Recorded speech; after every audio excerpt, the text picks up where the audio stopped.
Doplnkové cvičenie na posilnenie lopatky v ťahu, level 7, aktívny vis na jednej s dopomocou. Nastav si kruhy na výšku spaženej ruky. Uchop kruhy nad matom. Prejdi do aktívneho visu, zatiahni lopatky od uši nadol, naváž sa na jednu ruku, postupne odliepaj prsty, až kým sa nedopracuješ iba na 2, držíme a preciťujeme.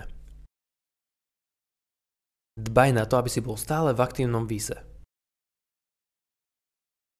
Cieľom je spraviť 3 série po 20 sekúnd a dosiahnuť komfort v podobe sebavedomia byť v správnej pozícii.